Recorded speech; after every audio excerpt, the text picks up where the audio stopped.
इनकलाब जिंदाबाद जिंदाबाद जिंदाबाद, किसान मजदूर नौजवान एकता जिंदाबाद जिंदाबाद जिंदाबाद, इनकलाब जिंदाबाद जिंदाबाद जिंदाबाद। जय हिंद साथियों, इस वक्त आजमगढ़ जिले के अंदर हम मौजूद हैं और आप देखेंगे तो हमारे साथ में एक ऐसी शख्सियत है जो किसी नाम की मोहताज नहीं है, जिनको प्यार से लोग कहते हैं बनारस वाले मिश्रा जी। और किसान मजदूर नौजवान अधिकार यात्रा इन्होंने निकाली है और उनके साथ में कुछ नेतागण भी हैं। तो हम चलते हैं, सबसे पहले बात करते हैं मिश्रा जी से। मिश्रा जी, आपने ये जो यात्रा निकाली है, ये यात्रा का उद्देश्य क्या है? देखिए, इस यात्रा का उद्देश्य जो है, एक घरेलू जो नौजवान है जिसको रोजगार नहीं मिल पाता है, उसका क्या दर्द है, उस दर्द को समझाने के लिए योगी जी को ये यात्रा है। खेत में जो हमारा किसान काम कर रहा है, उसकी जो लागत है, वो लागत जब पूरा नहीं मिल पा रहा है तो वो किस तरीके से आत्महत्या की तरफ भाग रहा है, उस दर्द को दिखाने के लिए जो योगी जी को उनको समझाने के लिए ये यात्रा का प्रयास किया गया है। जो मजदूर हैं, आपको मालूम होना चाहिए कि लॉकडाउन के दौरान साजिशन भारतीय जनता पार्टी की पूरी सरकार ने मजदूर कानून यानी लेबर एक्ट को पूरी तरीके से उन्होंने रद्द कर दिया। अब मजदूरों के पास कोई भी कानूनी हक नहीं है, ना ही उनके हिस्से की कोई बात करने वाला है। उनके सवालों पर कब ये योगी सरकार जागेगी, कब भारतीय जनता पार्टी की जवाबदेही तय होगी, इस सवाल पर हम लोग जो है ये यात्रा आजमगढ़ से निकाले हैं। 7 अक्टूबर को ये यात्रा निकली है, 7 अक्टूबर 2022 को। और इस यात्रा का नेतृत्व तो हमारे पूर्वांचल किसान यूनियन के अध्यक्ष बड़े भाई श्री योगीराज सिंह पटेल जी और वीरेंद्र यादव जी, जो पूर्वांचल किसान यूनियन के महासचिव हैं। मैं भगत सिंह यूथ फ्रंट के तरफ से ऐसे तमाम यात्राओं में मैं शामिल होता रहता हूँ। मामला यह है कि हमको न मीडिया हमारे साथ है, न हमारे साथ पुलिस है, न हमारे साथ प्रशासन है। हम अब जनता के बीच में जा रहे हैं, अपने जनता के बीच में जो हमारी लड़ाई है हम उसको समझाने की कोशिश कर रहे हैं, पर्चे के माध्यम से समझाने की कोशिश कर रहे हैं, कहीं सभाएं करके समझाने की कोशिश कर रहे हैं।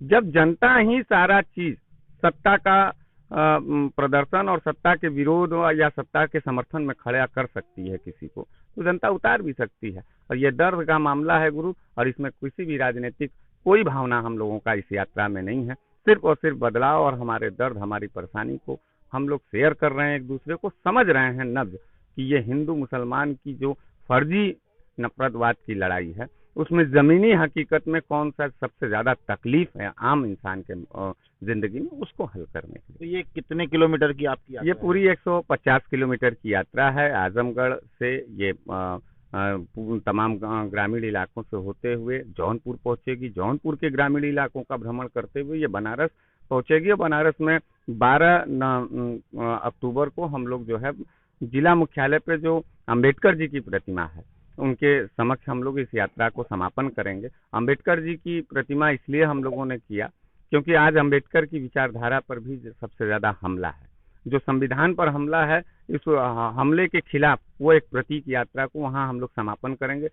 यात्रा की शुरुआत भी हम लोग गांधी जी के प्रतिमा से की है। अहिंसावादी तरीके से हम अपने बात को रखना चाहते हैं। सरकार की पास मिजाज होगा, अगर इंसानी मिजाज होगा तो वो हम लोगों की भावनाओं को समझेगा। अगर जानवर वाला विचारधारा होगा तो मारेंगे, पीटेंगे, जेल में डाल देंगे, हम लोगों का दमन करेंगे।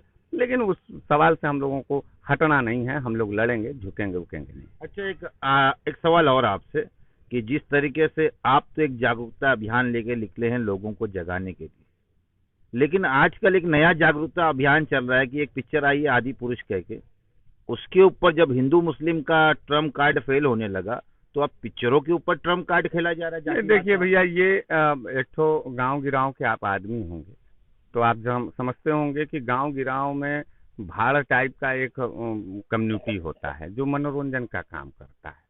तो ये सरकार भाड़पंथी पर ज्यादा विश्वास करती है। पिक्चरों से इनका आत्मस्वाभिमान जाग जा रहा है, लेकिन जो है गांव गिराव में जिस तरीके से जो हम लोगों के बीच में जो किसान का सवाल है, उनके मौतों पर 700 किसान मर गए, उनके मौतों पे प्रधानमंत्री जी का जमीर नहीं जागा। हमारे देश के अंदर जो है सारी संपत्तियां बिक रही हैं, रुपया गिर रहा है, महंगाई चरम पर है, घर के लोग अब बिखराव के स्थिति में पहुंच गए हैं, भारत पूरा बिखराव की स्थिति में पहुंच गया है। तो ऐसी स्थिति को वो समझने के लिए नहीं है। पिक्चरों से तो हम लोग वो नौटंकीबाज हैं, नरेंद्र मोदी जी और योगी बाबा सिर्फ हमको लगता है कि वो जीवन भर पिक्चरें देखे, पढ़े लिखे भी नहीं। तो पिक्चर देखने वाला आदमी ज्यादा पिक्चर पे विश्वास करता है, और हम लोग पिक्चर नहीं हकीकत से रूबरू हैं।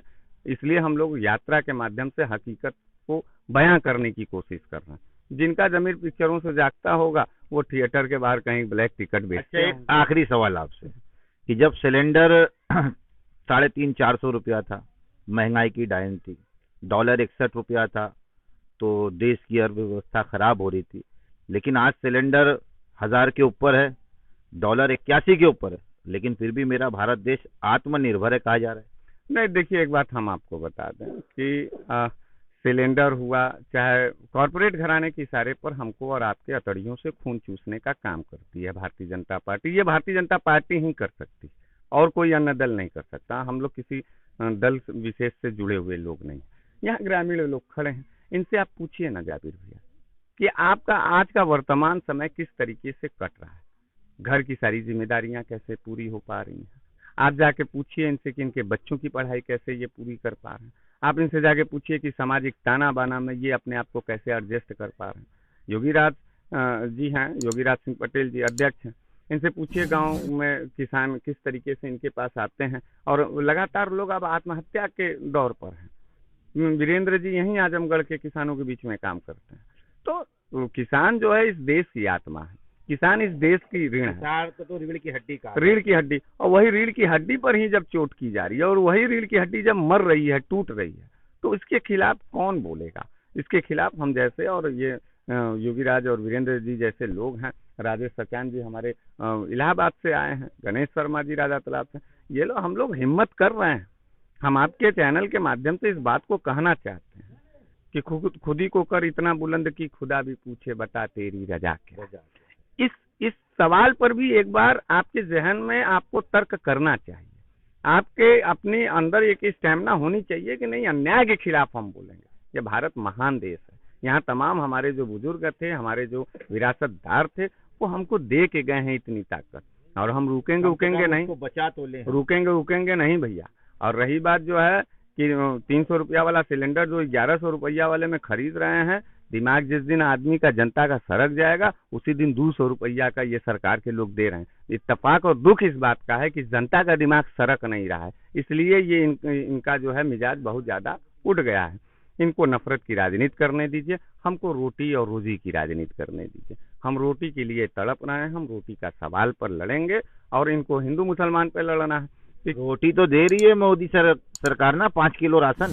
देखिए, तो 215 रुपया का उसका वसूली सरसों के तेल से भी की जा रही है। 1100 रुपया का सिलेंडर की भी वसूली की जा रही है। 3 रुपया का जो बिजली का बिल था वो 7 रुपया कॉर्पोरेट घराने से भी ली जा रही है। डाई यूरिया पोटास में 4 गुना दाम लिया जा रहा है।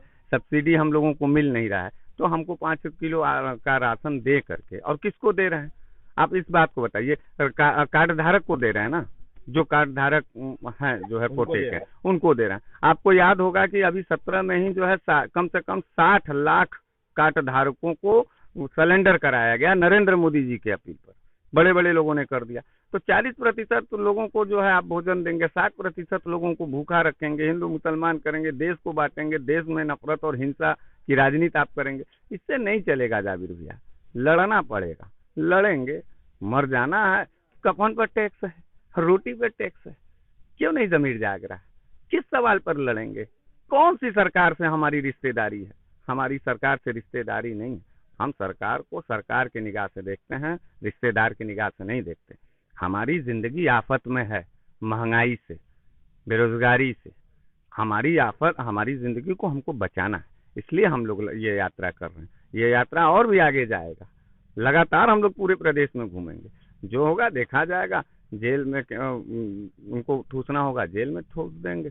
फर्जी मुकदमे लगातार लगा रहे हैं जाबिर भैया, हम लोग झेल रहे हैं। अभी जमानत पर बाहर निकल करके आए, फिर हो सकता है कि इस अधिकार यात्रा पे भी जो है चोरी छुपे कहीं ना कहीं किसी न किसी थाने में मुकदमे होंगे, बाद में वारंट आएगा, उसको भी छोड़ेंगे। लेकिन लड़ना जानते हैं, लड़ेंगे, छोड़ेंगे नहीं, संघर्ष करेंगे, एकदम छोड़ेंगे ही नहीं, एकदम नहीं। चलिए, धन्यवाद आपका।